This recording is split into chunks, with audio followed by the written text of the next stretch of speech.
ज्ञानेश्वरीमध्ये विखुरलेल्या स्वरूपात सगळ्या अध्यायांमधून नवविध भक्ती आलेली आहे. सगळ्या नऊ भक्तींचा आत्मा हा भगवंत आहे. नऊ भक्तींचा आत्मा हा प्रेम आहे. नऊ भक्तींचा आत्मा हा श्रद्धा आहे, निष्ठा आहे. आणि हे सगळं असल्याशिवाय या नऊ भक्ती जशा व्हायला पाहिजे तशा होणं शक्य नाही. OVM माऊलींची या ज्ञानी भक्ती सहज भक्तू एकवटला मज तो मीची केवळ हे तुझं श्रुत आहे. तो भक्त जो असतो तो कोण आहे तर तो माझा आत्मा आहे. म्हणजे तो भगवंताला काय तर तो इतका प्रिय आहे. अधिष्ठात्री दैवता रुक्मिणी पांडुरंगाच्या चरणी मनपूर्वक वंदन करते. माझे श्री गुरु परमपूज्य डॉक्टर काका यांनाही साष्टांग वंदन करते. ज्येष्ठ आणि श्रेष्ठ आज चौधरी सर आले नाहीयेत, ते नेहमी उपस्थित असतात प्रवचनाला. पण आपण सर्व ज्येष्ठ आणि श्रेष्ठ साधक बंधू भगिनींना मनपूर्वक वंदन करते आणि आजच्या चिंतनाला सुरुवात करते. आजचा विषय आहे ज्ञानेश्वरी मधील नवविधा भक्ती. ज्ञानेश्वरीमध्ये विखुरलेल्या स्वरूपात सगळ्या अध्यायांमधून नवविधा भक्ती आलेली आहे. चौधरी सर सोमवारी फक्त गुरुभक्तीवर 1 तासभर बोलणार आहेत आणि मी 9 भक्ती एका तासात मांडणार आहे. अंदाज केला की आता आपण त्याची झलक बघणार आहोत.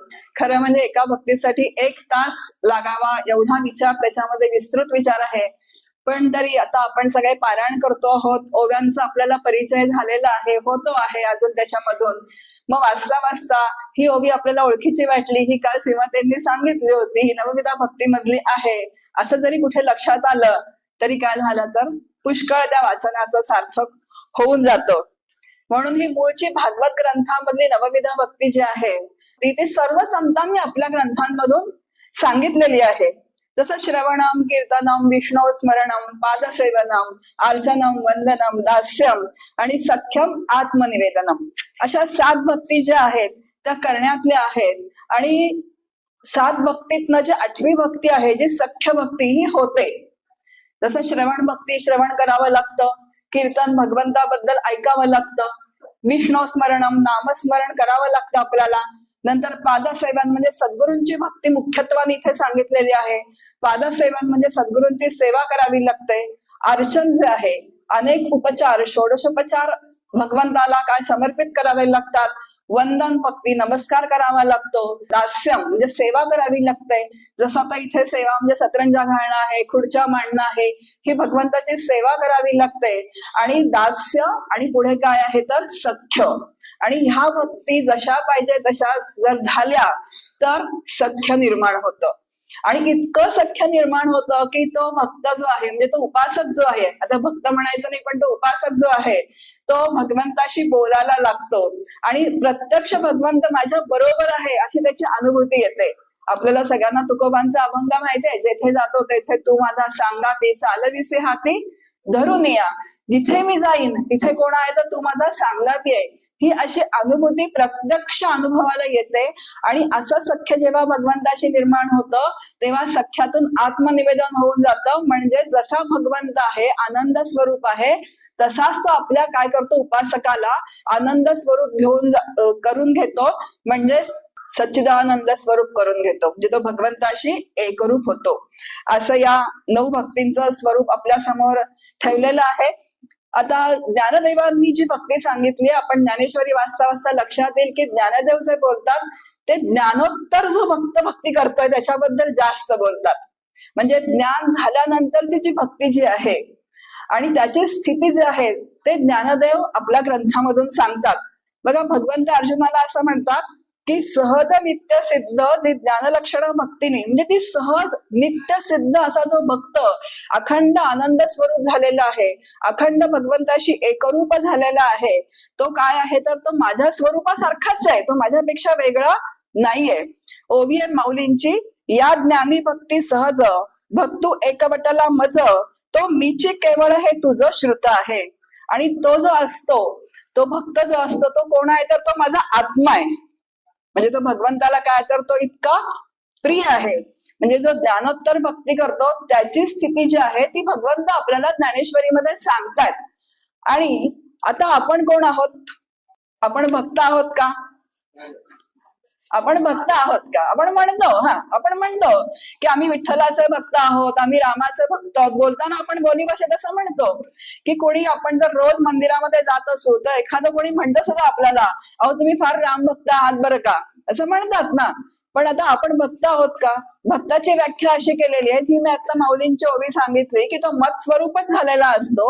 आणि समर्थ पण म्हणतात, जो विभक्त नाही तो भक्त, जो माझ्यापासून वेगळा नसतो तो काय आहे तर तो भक्त आहे.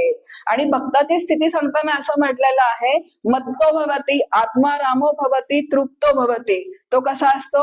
तृप्त समाधानी झालेला असतो, कशाची त्याला इच्छा शिल्लक राहिलेली नसते. मग आता आपण कोण आहोत? आपण विभक्त आहोत. आपण विभक्त आहोत. आणि विभक्ताचा भक्त होण्यासाठी आपल्याला काय करायचं आहे तर हे सगळ्या ज्या गोष्टी आहेत त्या समजावून घ्यायच्या आहेत. आता पहिल्यांदा भक्ती म्हणजे काय आपण थोडस बघूयात, आणि भक्तीनंतर आपण नवविध भक्तीकडे जाऊयात. आता भक्ती कोण करतो? तो उपासक भक्ती करतो. मी आता जसं म्हटलं तसं आपण उपासक आहोत, आपण भक्त नाही आहोत. हे आधी आपण आपल्याला काय करायचं तर समजावून सांगायचं की मी भक्त नाहीये. जरी लोक मला म्हणत असतील, तसं मला वाटत असलं तरी सुद्धा, कारण थोडी आपण काहीतरी काय परमार्थाच्या दिशेने जर काही करायला लागलो, तर मी प्रवचन करायला लागले, कोणी छान म्हणायला लागलं की मला असं वाटतं मी भक्त झालेच. मग आता ती स्थिती मला आली आहे का? प्रपंचामध्ये कितीही अडचणी आल्या तरी मी अखंड आनंद रूप राहतेय का? द्वंद्वातीत झालेली आहे का? हे कुणाला कळतं हो? हे माझ्या अंतःकरणात मला कळतं की नाही? मग सुखाने मी अजून हुरळून जाती आहे, साडी घेतली की अजून आनंदाने दाखवते 4 जणींना की मला माझ्या वाढदिवसाला साडी आणली, आणि दुःखाने चेहरा पडतोय, याचा अर्थ अजून मी विभक्त आहे, अजून भक्त झालेली नाहीये. भक्त कसे असतात? शांत असतात, तृप्त असतात. शांती ब्रह्म एकनाथ महाराज हे भक्त आहेत विठ्ठलाचे. ज्ञानदेव हे भक्त आहेत. सगळे संत हे भगवंताचे काय आहेत तर ते भक्त आहेत. मग आपण कोण आहोत तर आपण उपासक आहोत. आणि उपासकाचं आपल्याला भक्त व्हायचं आहे भक्ती करून. आणि हीच भक्ती जी आहे, ही भक्ती कशी आहे? भक्ती करताना उपासकाच्या अंतःकरणात अतिशय प्रेम लागतं. पहिलं काय तर प्रेम लागतं. जर त्या दैवताबद्दल जर प्रेम नसेल तर आपण भक्ती करू शकत नाही, कारण भक्ती इज इक्वल टू प्रेम. मग आता एका जणाने असं विचारलं की अहो तुम्ही प्रवचनं मी ऐकली, प्रवचनात असं सांगतात की उपासकाच्या अंतःकरणात प्रेम लागतं, पण माझ्या अंतःकरणात अजिबात प्रेम नाही. मग काय करायचं आता? मग काय करायचं आता? तर आता प्रेम निर्माण करायचा त्या दिवशीपासून प्रयत्न करायचा. मग आता प्रेम निर्माण करता येतं का? येतं. सगुणाचे चरित्र आहे का? सगुणाच्या कथा ऐका, भागवत कथा ऐका, रामकथा ऐका, अशी प्रवचनं ऐका. त्याच्यामधून भगवंताचं प्रेम अंतःकरणात निर्माण व्हायला काय होते तर मदत होते. आणि असं भक्तीने प्रेम अंतःकरणात वाढतं ठेवायचं. ज्या भगवंताची आपण उपासना करतो आहोत त्या उपास्य दैवताप्रती काय आहे तर अनन्य निष्ठा ठेवायचा प्रयत्न करायचा. जे तुझ्याशिवाय कोणीही मला नाही असं सातत्याने. बघा, असं काही होत नाही की तुझ्याशिवाय कोणी मला नाही, सगळं तुझ्यावर सोपून दिलं, असं एकदम काहीही होत नाही. हळूहळू हळूहळू त्या बुद्धीचा निश्चय करावा लागतो. भले आपण प्रवचन वाचतो गोंदवलेकर महाराजांची, माऊली पण ज्ञानेश्वरी म्हणतायत की काय आहे तर हे कुणाचं आहे? सगळं भगवंताचं आहे. पण असं होतं का काही देणं भगवंताला आपल्याला? नाही होत. ते हळूहळूच होतं, कारण ते मी आणि माझं जसं त्या अर्जुनाच्या चित्तामध्ये घट्ट बसलेलं आहे, मी आणि माझं. बघा, त्या अर्जुन तर कसा आहे, खरं तर अधिकारी आहे, ज्ञानी आहे, पण तरी सुद्धा तो त्या क्षणी काय झाला तर मोहित झाला, शोकग्रस्त झाला. आणि त्याला हे सगळे जे समोर उभे आहेत ते कोण आहेत तर माझे काके, मामे, चुलते, नातेवाईक, गुरुबंधू आहेत. आणि मी आणि माझाचा मोह निर्माण झालेला असल्यामुळे तो तिथे काय झाला, रणांगणावरती गर्भगळीत झाला, तो शोकाने ग्रस्त झाला. आणि त्याला सुद्धा भगवंताला एवढं 18 अध्यायांमध्ये तत्वज्ञान सांगायला लागलं. म्हणजे असं एकदम समर्पित भावना आपली होत नाही. मग हळूहळू हळूहळू आता आपल्याला अनुभवाने नक्की कळतं की आपल्या मनासारख्या मला भावाशा वाटतात खूप गोष्टी, पण तरी माझ्या मनासारख्या होत नाहीयेत. याचा अर्थ की कुणीतरी नियोजन करता, नियामक जो आहे तो कुणीतरी कोण आहे तर तो वेगळं आहे. मग असं हळूहळू जेव्हा अंतःकरणात समज यायला लागतंय तेव्हा मग हळूहळू आता करता कोण आहे तर मी नाही, तो करता आहे. आणि मग आता तूच करणार आहे, तू जे करशील ते. मग तू जे करशील ते म्हणजे काय तर माझं मी कर्तव्य अतिशय उत्तम रीतीने पार पाडत असताना जे होईल ते भगवंताच्या इच्छेने, अशी जेव्हा अंतःकरणाची स्थिती होते तेव्हा त्याला पूर्ण शरणागती असं म्हणतात. म्हणून ज्या उपासदेवताची आपण उपासना करतो त्याच्या प्रती श्रद्धा पाहिजे, त्याच्या प्रती अंतःकरणात काय पाहिजे तर प्रेम पाहिजे, नंतर अनन्य शरणागती पाहिजे. आता ह्या सगळ्या गोष्टी ज्या आहेत ना, मी का सांगते आता, नवविध भक्ती म्हणजे या 9 भक्तींमध्ये या सातत्याने येणार आहेत. म्हणजे मला परत परत तेच मुद्दे सांगायला नको, कारण 9 भक्ती करताना सुद्धा हा सगळ्या 9 भक्तींचा आत्मा हा भगवंत आहे. 9 भक्तींचा आत्मा हा प्रेम आहे. 9 भक्तींचा आत्मा हा श्रद्धा आहे, निष्ठा आहे. आणि हे सगळं असल्याशिवाय या 9 भक्ती जशा व्हायला पाहिजे तशा होणं शक्य नाही. मग हा भगवंत जो आहे तो कसा आहे, तर सगुण आणि निर्गुण असा उभयरूप भगवंत आहे. म्हणून सगुणाची चरित्र ऐकावी आणि निर्गुणाची अध्यात्म निरूपण करावी असं आपल्याला समर्थ सांगतात. की सगुणाची काय चरित्र ऐकायची असतात, कारण सगुणाला काय आहे तर नाम आहे, रूप आहे, चरित्र आहे. आणि सगुण जे आहे ते आपल्याला अत्यंत काय वाटतं तर जवळचं वाटतं. का बरं जवळचं वाटतं? आपण पण नामारूपात जन्माला आलेलो आहोत. आपल्याला नाम आहे, रूप आहे, इतिहास आहे. आणि नामारूपात जन्माला आलेल्याला दुसरा पण नामारूपात जन्माला आलेला आहे, त्याला पण इतिहास आहे. तो पण आपल्यासारखा सुखी दुःखी होतो. तो भगवंत सगुण रूप आपल्याला काय वाटतं तर अत्यंत जवळचं वाटतं. अरे रामाला पण दुःख आलंच की, मग तो माझ्याच सारखा आहे असं सुरुवातीच्या स्टेजला वाटतं की नाही आपल्याला, तो माझ्याच सारखा आहे, तो पण शोक करतोय सीतेसाठी. म्हणजे सगुण जी अवतार आहेत ते आपल्याला काय वाटतात तर अत्यंत जवळचे वाटतात. आणि म्हणून सगुणाच्या जवळ पटकन काय जातो तर आपण जातो. म्हणून सगुणाचं चरित्रामध्ये आपलं मन रमतं आणि मग हळूहळू आपल्याला कळायला लागतं की हे दिव्य चरित्र आहे, हे माझ्यासारखं नाहीये. रामकृष्ण जरी मनुष्य देहामध्ये या सगुण साकार अवतार या भूतलावरती अवतरित झाले तरी सुद्धा ते कसे आहेत तर दिव्य आहेत. म्हणजेच या दिव्यतेतून किंवा त्या चरित्रांमधून आपलं भगवंतावरती प्रेम जडायला मदत होते. हा सगुणाचा काय आहे तर तिथे मला उपयोग आहे.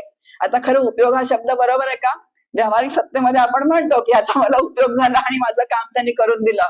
पण आता तसं परमार्थामध्ये जर म्हटलं तर या सगुण साकार अवतार जे आहेत त्यांचा मला उपयोग या अर्थी आहे की सगुण साकार अवतारांच्या जेव्हा आपण कथा ऐकतो तेव्हा अष्टसात्विक भावातला एखादा भाव अंतःकरणात जागरूक होतो. जर आपण ती कथा जी आहे त्या एकाग्र चित्ताने सर्वांगाचे कान करून श्रवण करत असू तर परत त्याला काय आहे जरतर.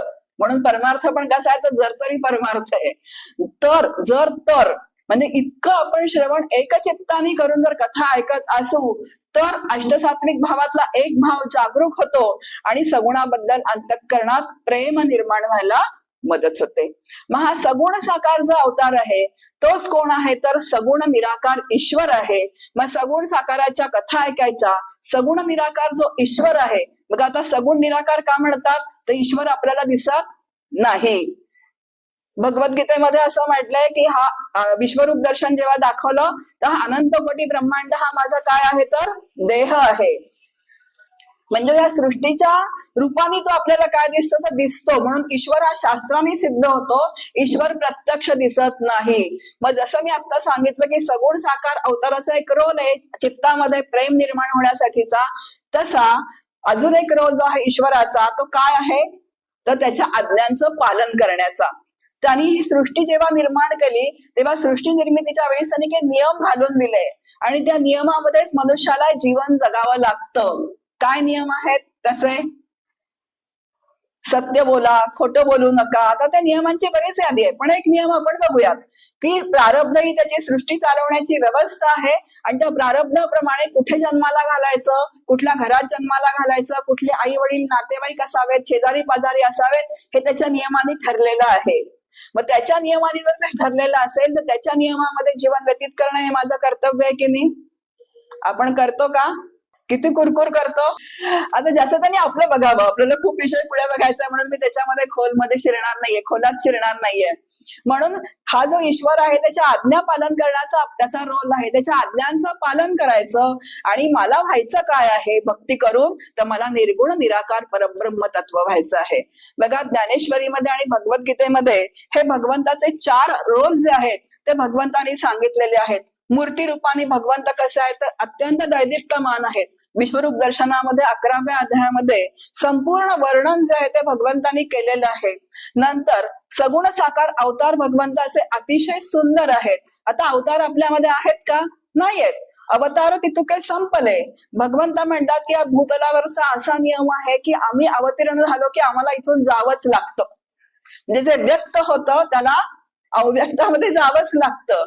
अवतार पण देहधारी आहेत आणि ते आले की त्यांना पण त्यांचं काय आहे तर त्या तिरोधान असं म्हणतात. पण अवतार आजमध्ये आपल्यामध्ये नाहीयेत. जो कोणी भूतलावर शरीरधारी म्हणून जन्माला येईल त्याला शरीर घेऊन जन्माला आल्यानंतर शरीर सोडावंच लागतं. आणि म्हणून अवतार तिथं काही संपले, पण त्यांच्या आज आपल्यामध्ये काय आहेत तर भागवत कथा आहेत, रामकथा आहेत आणि तो ईश्वर आहे. आता यदा यदा हि धर्मस्य ग्लानिर्भवति भारत अभ्युत्थानम् अधर्मस्य तदात्मानं सृजाम्यहं परित्राणाय साधूनां विनाशाय च दुष्कृतां धर्म संस्थापनार्थाय संभवामि युगे युगे. भगवंत म्हणतात मी अवतार कशासाठी घेतो तर या कारणासाठी मी अवतार घेतो असं भगवद्गीतेमध्ये भगवंत बोलतात. नंतर तिसरा जो ईश्वर आहे, ईश्वर रूपाने भगवंत जेव्हा बोलतात तेव्हा ईश्वरच सर्वभूतानां हृदयेषु अर्जुन तिष्ठति भ्रामयन् सर्वभूतानि यंत्रारूढानि मायया. सगळ्यांच्या अंतःकरणात राहून मी काय सगळ्यांना मायेच्या चक्रावर घालून घराघरा फिरवतो. जे प्रारब्धानुसारी काय ही सृष्टी तो सगळी चालवतो. हा ईश्वराचा रोल आहे. भगवंत एकच आहेत पण हे 4 रूपात आपल्याशी भगवद्गीतेमध्ये आणि ज्ञानेश्वरीमध्ये बोलतायत. आणि ब्रह्मस्वरूपाने भगवंत आपल्याशी बोलतायत. न कर्मणा लिप्यते नरहा. मी सगळी सृष्टी निर्माण करतो पण मी कशामध्ये सुद्धा लिप्त नाहीये. बघा आता एकच भगवंत आहेत पण 4 ह्याच्यामध्ये बोलतायत की नाही आपल्याशी. मग आता हे रोल का मी सांगितलंय तर सगुण साकार अवतार आहेत, त्याची भक्ती करता येते, त्याची उपासना करता येते, त्याच्या अवतारांच्या कथा ऐकता येतात, अंतःकरणामध्ये प्रेम निर्माण होण्याची तिथे व्यवस्था आहे, ईश्वराच्या आज्ञांचं पालन करता येतं आणि पालन केलं की निर्गुण निराकार परब्रह्म मी आहे अशी अनुभूती येऊन जाते. आता या सगळ्यांमध्ये काय आहे तर प्रेम रस आहे, आनंद रस आहे, भक्तीमध्ये म्हटलं तर भक्ती रस आहे आणि ज्ञानामध्ये म्हटलं तर रसो वैसहा असं उपनिषद म्हणतं, तो आनंद रस आहे. काही फरक नाहीये सगुण आणि निर्गुणामध्ये. भक्ती रस म्हटलं की आपल्याला जवळचं वाटतं, रसो वैसहा म्हटलं की असं वाटतं रसो वैसहा आता कुठला रस आला तर तो फक्त आत्मरस आहे, जो आनंद रस आहे, तो ब्रह्म रस आहे. हा रस जो आहे तो सगळ्यांमध्ये आहे. बघा भक्तीचे 9 प्रकार आहेत, श्रवण, कीर्तन, विष्णू नामस्मरण. आता सगळ्यामध्ये अखंड भगवंताचा हा रस आहे. एक उदाहरण घेऊ म्हणजे लक्षात येईल. आता साखर काय तर गोड आहे. आता साखरेचे जेव्हा पदार्थ केले जातात बघा, एका साखरेचं पुरण होतं, साखरेचंच काय होतं खव्याची पोळी होते, शिरा होतो, नंतर साखरेचं श्रीखंड होतं, दुधात घातली साखर तर दूध गोड लागतं, बासुंदीमध्ये घातलं तर बासुंदी गोड लागते. पण साखर सगळ्यांमध्ये आहे की नाही? साखरेशिवाय गोडी आहे का? नुसतेच 9 प्रकार सांगितले असते तर मग त्याच्यामध्ये भगवंताची गोडी आहे, त्याच्या नामाची गोडी आहे. आणि मग आता एकच भक्ती आहे तर 9 प्रकार का सांगितले? परत दुसरा विषय समोर येतो आपल्या. कारण पिंड परत्वे काय आहे तर प्रत्येकाचा स्वभाव भिन्न आहे. कुणाला श्रवणातून क्लिक होईल, कुणाला कीर्तनातून क्लिक होईल, कुणाला अजून काय नामस्मरणातून क्लिक होऊन जाईल त्या भगवंताचं स्वरूप जे आहे ते. कारण प्रत्येक पिंड, प्रत्येक व्यक्ती जी आहे ती कशी आहे तर स्वभावाने भिन्न भिन्न आहे. किंवा प्रत्येकाला क्रमविकासाने सुद्धा प्रत्येक टप्प्यावरती स्वतःला क्लिक होत जाईल. म्हणजे 9 भक्ती करून सुद्धा. जसं आम्ही लहानपणी जे आहे ते कीर्तन ऐकत होतो, शनिवार जवळ माझा माहेर होतो गोविंद स्वामी आपणची, त्या कीर्तनातनं आम्हाला गोडी लागून गेली किंवा भगवंताच्या फार काही कळत नव्हतं. पण ते ज्या कीर्तनामध्ये जे काही अभंग असायचे किंवा त्यांची सांगण्याची जी शैली होती, कीर्तनकार उत्तम असल्यामुळे त्यामुळे ती गोडी लागून गेली. आणि हळूहळू मग श्रवण, कीर्तन, मग पुढच्या भक्ती, त्या ऑटोमॅटिक असे काय कंपार्टमेंट नाही आहेत, त्या सगळ्या एकमेकांमध्ये सुद्धा काय आहेत तर मिक्स आहेत. असा सगळा विचार या भक्तींमध्ये आहे. बघा शंकराचार्य भक्तीची व्याख्या करतात की स्वस्वरूपानुसंधानम भक्ती रित्यभिधीयते. जे ज्या देवतेची आपण उपासना करतो त्या देवतेचं स्वरूप जे आहे त्या देवतेचं स्वरूप जाणून घ्यायचं. देवतेचं स्वरूप जाणून घ्यायचं. तर स्वरूप म्हटलं की रूप आणि स्वरूप 2 शब्द आले. रूप म्हटलं की सगुण साकाराचं रूप आहे आणि स्वरूप म्हटलं की जे आहे ते परब्रह्म, ते काय आहे तर ते स्वरूप आहे. एक लक्षात ठेवायचं. तर पण पहिली भक्ती जी आहे ती श्रवण भक्ती आहे. तिचा विचार करूयात. बघा, नवविधा भक्तीमधील श्रवण भक्ती ही पहिली भक्ती आहे. समर्थांनी तर 4 समास सांगितले आहेत. इतकं श्रवणाला काय आहे तर नवविधा भक्तीमधल्या श्रवणाला महत्व आहे. आता श्रवण केल्याने काय होतं? श्रवण केल्याने काय होतं माहिती होते, हे बरोबर आहे हे सगळं, पण आपला अधिकार वाढतो. श्रवण केल्याने काय वाढतं तर जे मला काल कळत नव्हतं ते आज कळायला लागलं, आज कळत नव्हतं ते उद्या कळायला लागतं, उद्या कळत नव्हतं ते परवा कळायला लागतं. म्हणजे आपली समज वाढत जाते, हा अधिकार वाढता राहतो. आणि कुणाला कळतं? हे फक्त आपल्यालाच कळतं, आपल्या अंतःकरणामध्ये कळतं की अरे काय तो ईश्वराचा रोल काय, ती शरणागती काय, ते ठेविली अनंत पैसेची राहावे म्हणजे काय, हे आपल्याला नुसतं अधिकार असतात, शब्द पातळीवर या सगळ्या गोष्टी असतात. पण हळूहळू आपण चिंतन करत जातो, अभ्यास करत जातो, तेव्हा लक्षात यायला लागतं. म्हणून श्रवण ही जी पहिली पायरी आहे ही काय तर अतिशय महत्वाची अशी पायरी आहे. पण श्रवण कसं करावं हे सांगताना आपल्याला इथे माऊली सांगतात की शास्त्र शुद्ध श्रवण असावं, अद्वैत संप्रदायाचं श्रवण असावं आणि गुरुमुखातून झालेलं श्रवण असावं. या 3 अटी ज्या आहेत हे माऊलींनी घातलेल्या आहेत. आता श्रवणाची शास्त्र शुद्ध व्याख्या केलेली आहे ती मी आपल्या समोर आधी सांगते. अद्वैताला अनुकूलाचा स्वीकार आणि अद्वैताला प्रतिकूलाचा त्याग, अशा पद्धतीने वेदांत वाक्याच्या तात्पर्याच्या निश्चयाला श्रवण असं म्हणतात.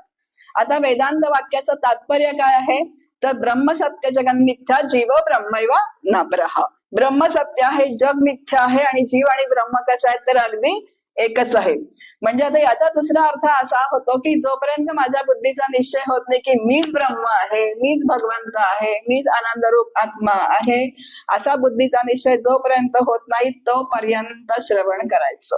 जेव्हा भगवंताने अर्जुनाला 18 अध्यायामध्ये काय सांगितलंय? कर्मयोग सांगितला, भक्तियोग सांगितला, ध्यानयोग सांगितला, ज्ञानयोग सांगितला, त्रिगुणांचे विचार सांगितले, दैवी आसुरी संपत्ती सांगितली. आता अर्जुनाचं निमित्त करून कोणाला सांगितलंय ते? मलाच सांगितलंय. आत्मानुवर्ती परमार्थ म्हणतात, प्रथम पुरुषी परमार्थ म्हणतात. अहो सगळ्यांना सांगितलंय, मग सगळे का तसे वागत नाहीत? दुसरा प्रश्न येतो मग.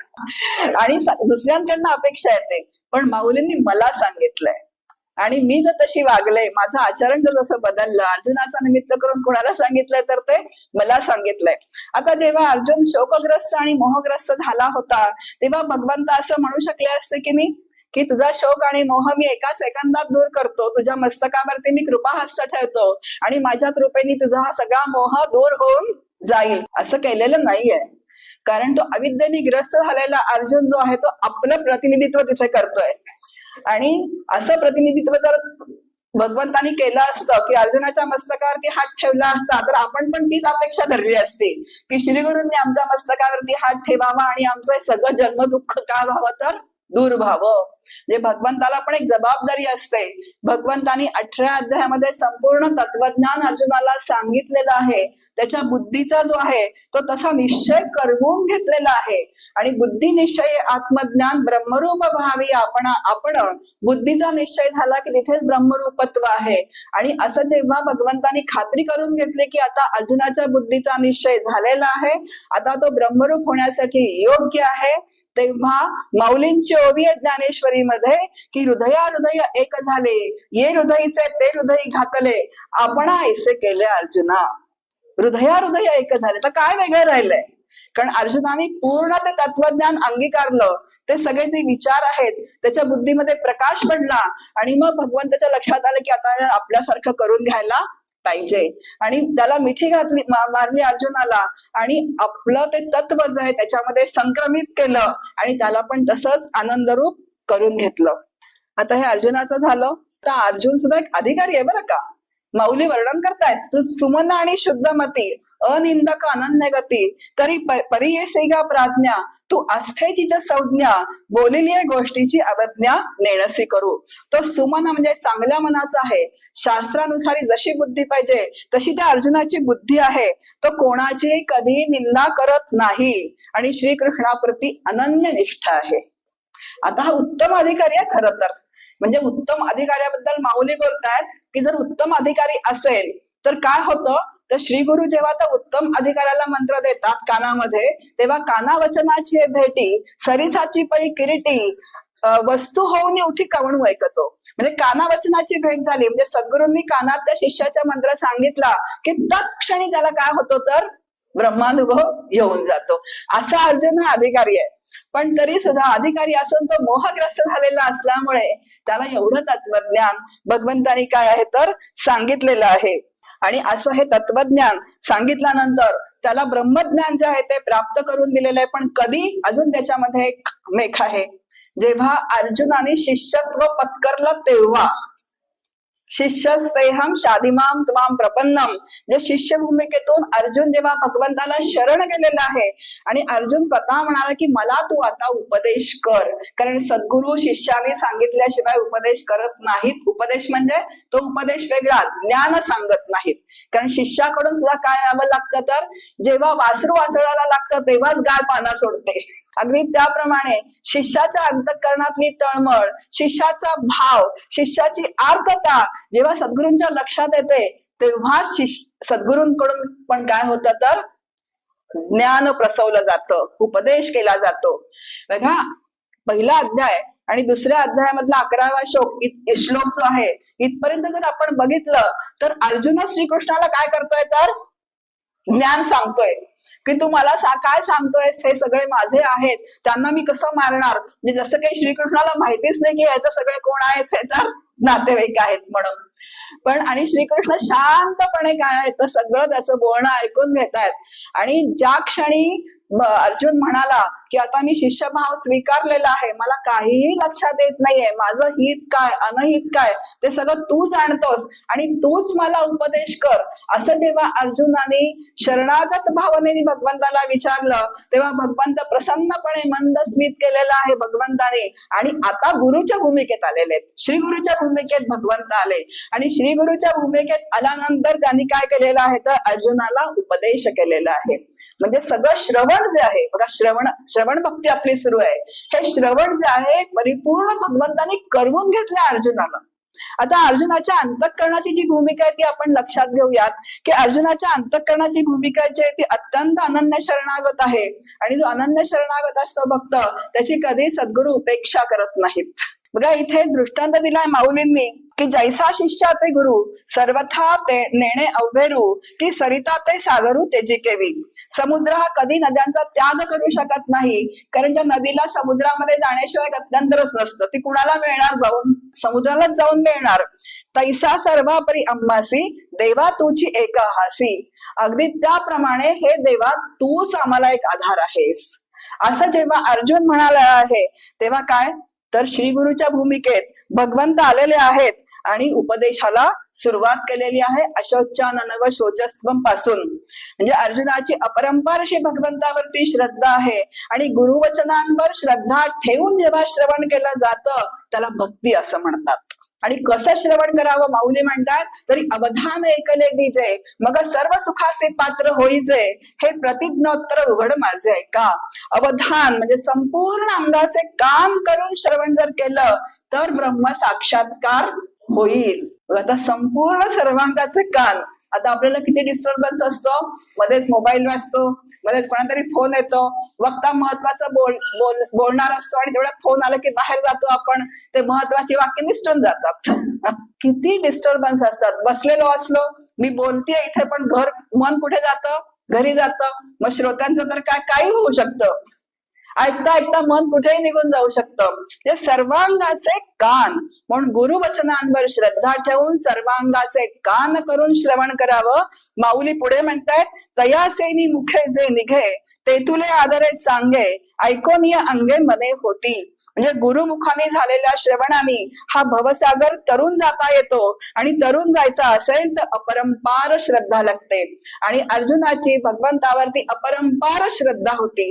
अशी जर आपल्या सद्गुरूंवर अपरंपार श्रद्धा असेल तर गुरुमुखातूनच श्रवण झालं पाहिजे. आणि हे का असं विचारायचं नाही, यथार्थ श्रवण त्याला म्हणतात.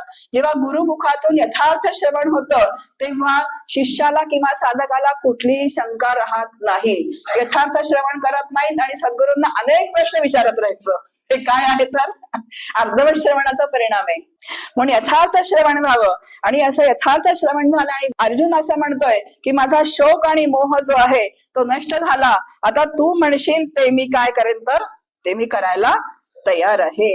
म्हणून बुद्धी निश्चय आत्मज्ञान, माझ्या बुद्धीचा निश्चय झाला आहे. ब्रह्मरूप भावी आपण.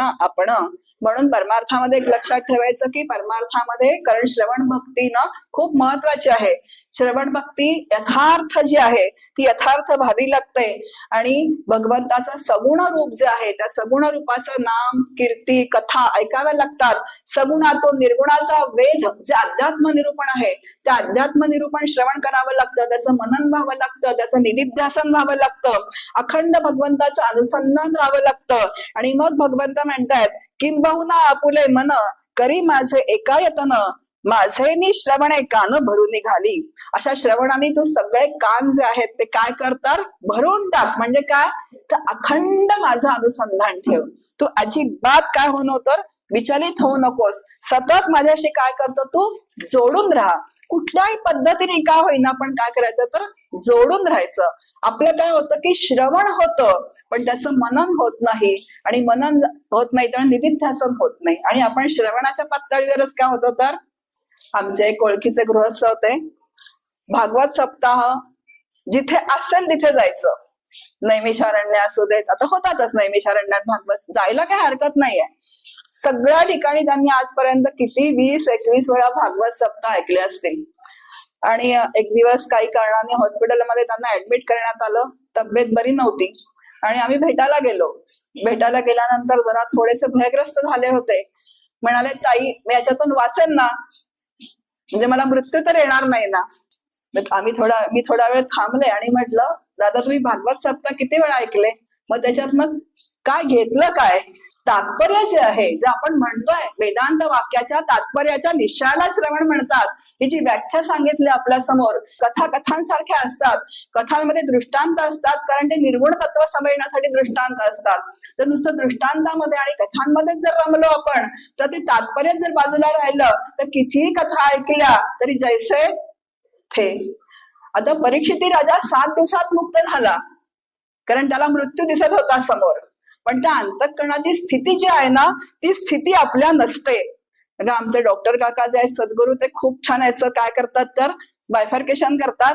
ते म्हणतात की बाहेर जाऊन जेव्हा श्रवण करायचं असतं, आता ठरलं या तारखेला मला कुठे जायचं तर आपण म्हणून नैमिषारण्यात जायचं, तर पहिला 90% आनंद असतो घरातनं बाहेर पडण्याचा.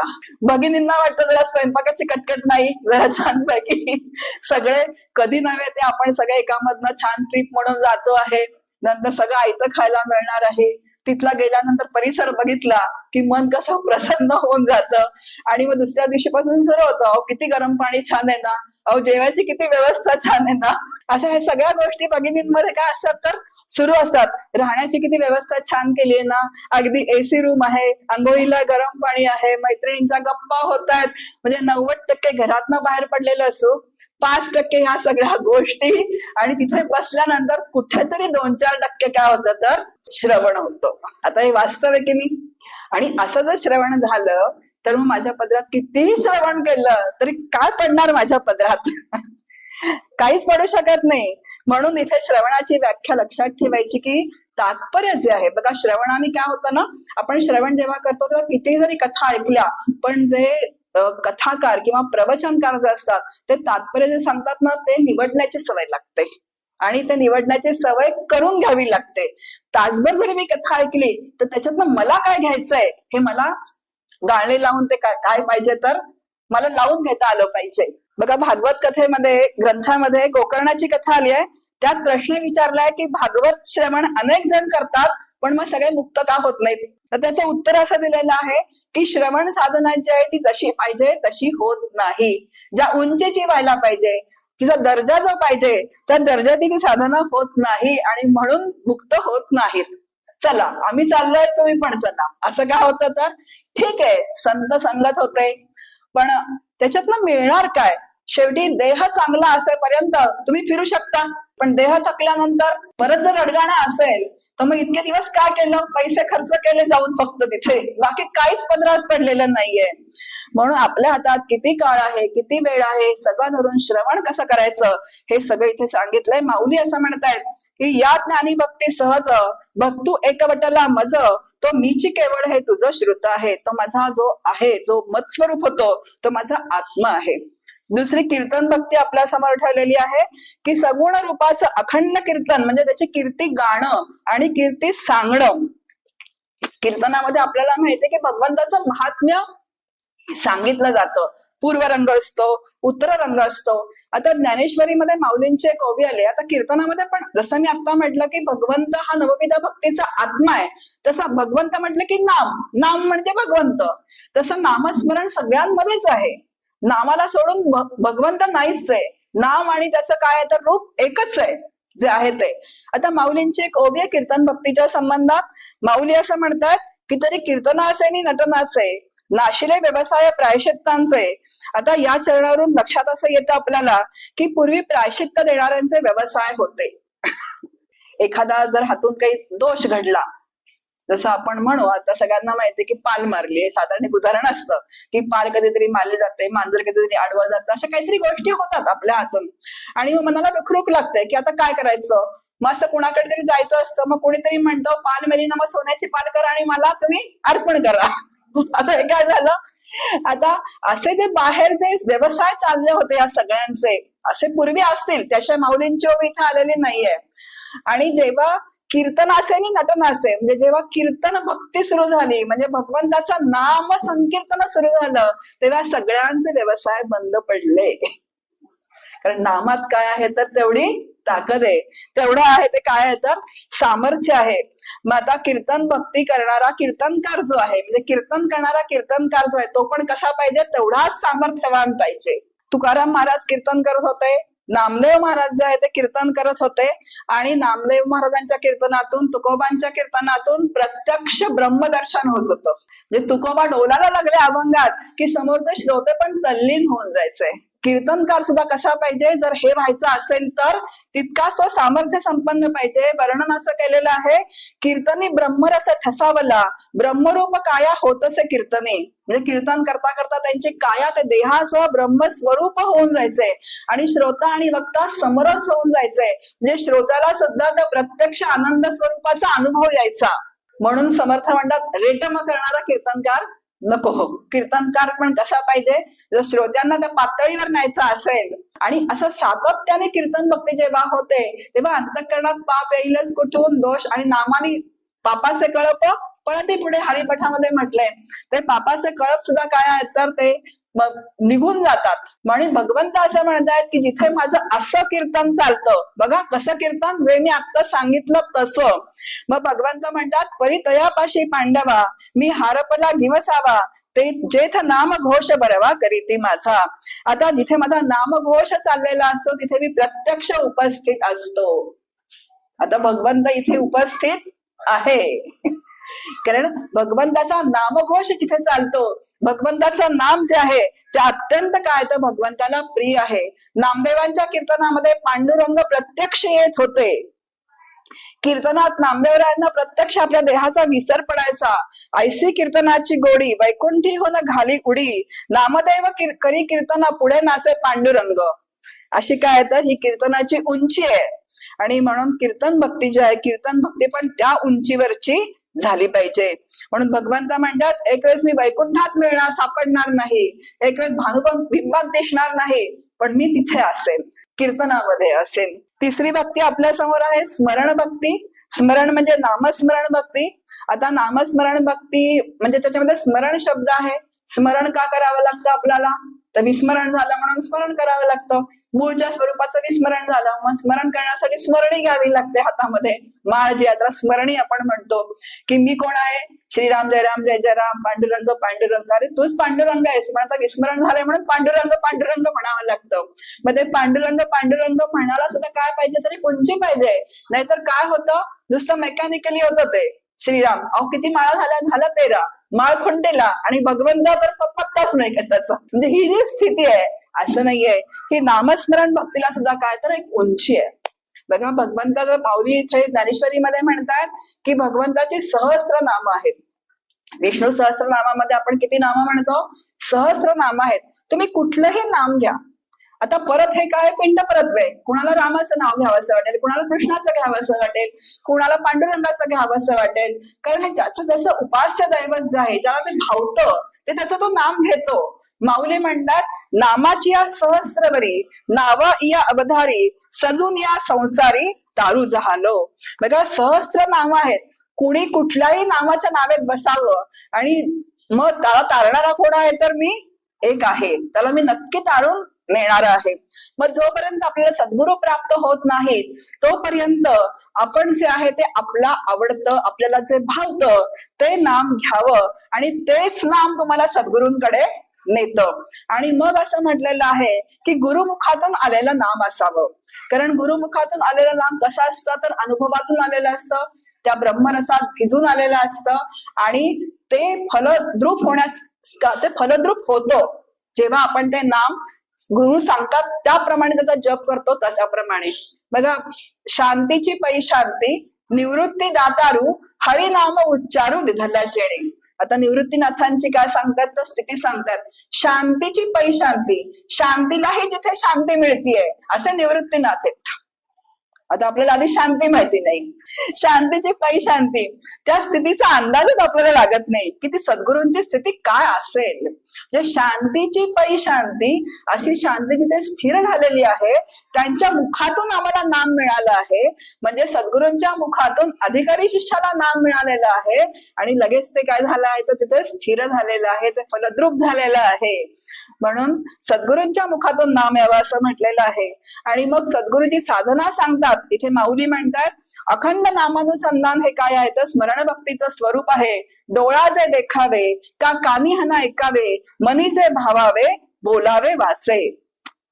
डोळ्याने जे बघावं, कानाने जे ऐकावं. बघा सुरुवातीला साधना जेव्हा आपण नामस्मरण भक्तीची करतो, कारण आपलं मन जे आहे ते इतकं भिरी फिरत असतं की आपण नाम घेत असतो चालता बोलता उठता बसता खाता पिता. संतांनी सांगितलंय की नाम घ्या सतत, कारण दिवसभर काय आपण एका ठिकाणी बसू शकत नाही.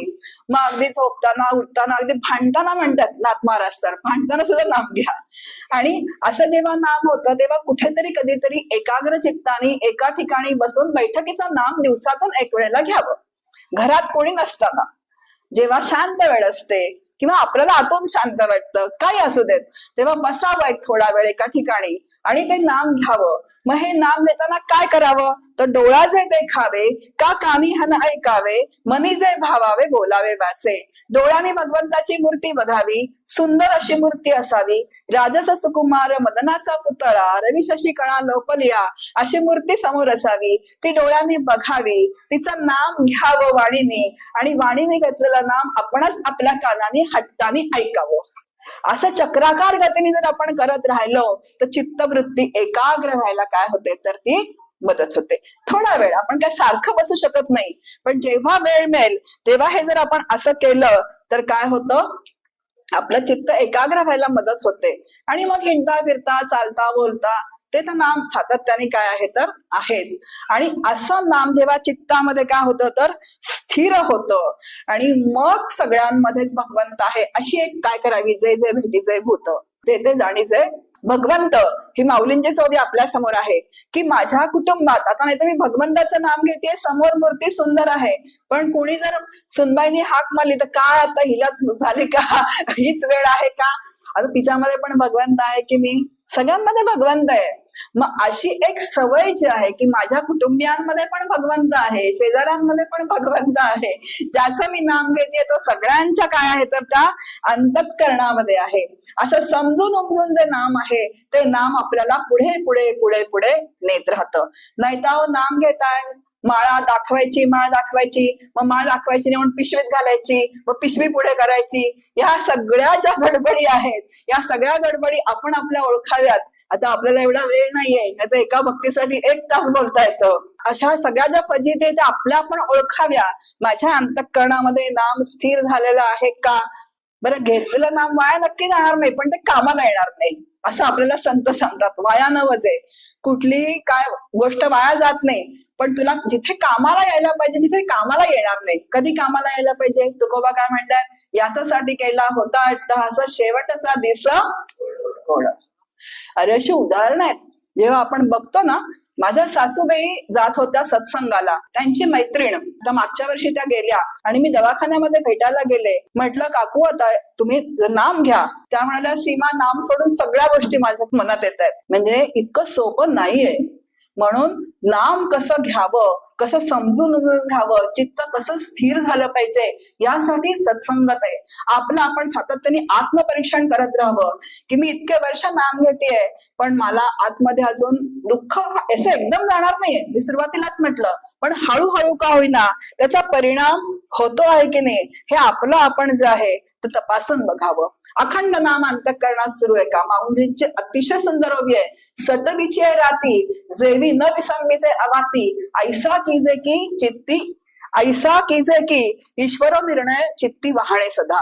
म्हणजे सटवीची रात्र सगळ्यांना माहितीये. आता आपण सगळे त्या पिढीतले आहोत. जेव्हा बाळ जन्माला येतं तेव्हा 5व्या दिवशी काय लिहिलं जातं, तर सटवी येऊन भविष्य लिहून जाते, म्हणून एक दिवा तेव्हा ठेवला जातो देवाजवळ.